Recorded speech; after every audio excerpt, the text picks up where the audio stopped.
नमस्कार प्यारे विद्यार्थियों।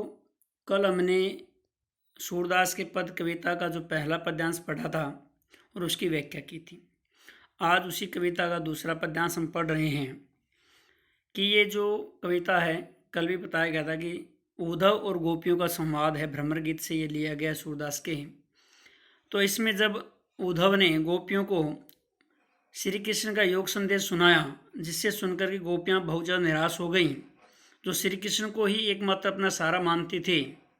जब उन्होंने देखा श्री कृष्ण ने ऐसा योग का संदेश उनके लिए भेजा है, तो निराशा से भर उठे और निराशा से भरे हुए मन से उद्धव से कहने लगी, मन की मन ही मांझ रही, कि हे उद्धव, हमारे मन की वो जो बात थी मन में ही रह गई। कहने का भाव क्या है कि हमारे मन में जो बात छिपी हुई थी कि हमारे मन में रह गई, यानी गोपियाँ सोच रही थी कि श्री कृष्ण वापस आएंगे और वे अपने विरह वियोग से झेले हुए सारे कष्टों को उनको सुनाएंगी। लेकिन अब श्री कृष्ण ने योग का संदेश भेज दिया है, तो उनकी जो मन की बातें वो मन में ही रह गई हैं। कहिए जाए कौन पे उदो, ना ही परत कही, कि हे उद्धव, अब हम ये बातें जो हम अपने मन की बातें किससे जा कर के कहें, ना ही परत कही, और हम दूसरे से बातें कह भी नहीं सकते कि हे उद्धव, हम इन बातों किसको जा कर के कहें, क्योंकि श्री कृष्ण ने योग का संदेश भेज दिया है और हम ये बातें अब दूसरों को कह भी नहीं सकते। अवधि आधार आस आवन की, तन मन बिथा सही।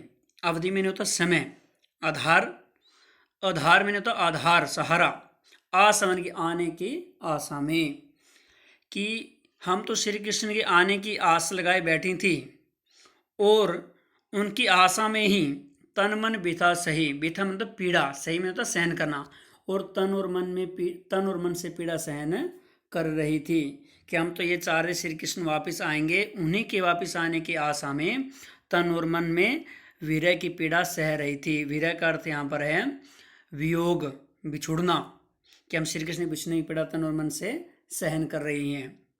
अब इन जोग संदेशनी सुनी सुनी, जोग सुनी योग रूपी संदेश, अब तुम्हारा ये योग रूपी संदेश सुन करके बिरहनी बिरहदही, बिरहनी में नहीं होता है आत्मा, यानी गोपियाँ, या बिरहनी कौन है, गोपियाँ हैं। बिरह में होता है बिछुड़ने की पीड़ा, दही में होता है जलना, यहाँ दही का अर्थ है जलना, दाह करना, कि अब तुम्हारा योग रूपी संदेश सुन करके हम गोपियाँ श्री कृष्ण के वियोग में और ज़्यादा जलने लगी हैं, वियोग की पीड़ा और बढ़ गई है।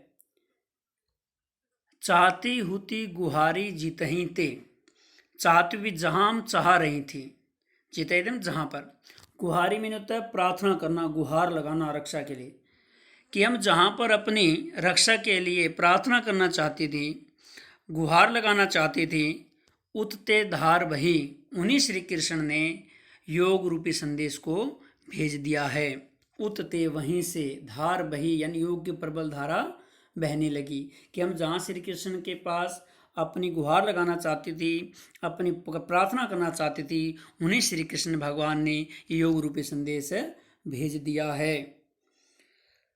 सूरदास अब धीर धरें क्यों, आगे गोपियाँ उद्धव से कहती हैं, अब धीर धरें क्यों, धीर में धैर्य, कि हे उद्धव तुम ही बताओ अब हम धैर्य धारण कैसे करें, मर ज्यादा न लही, क्योंकि हमने सभी मर्यादाओं का त्याग कर दिया है। कहने का भाव क्या है कि उद्धव, अब हमने श्री कृष्ण ने अपनी सभी मर्यादाओं का त्याग कर दिया था, अब हम उनके लिए ऐसे धैर्य कैसे धारण करें।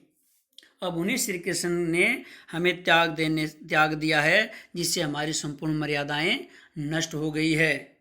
तो ये आपका दूसरा जो पद्यांश है उसका सरलार्थ मैंने बता दिया है।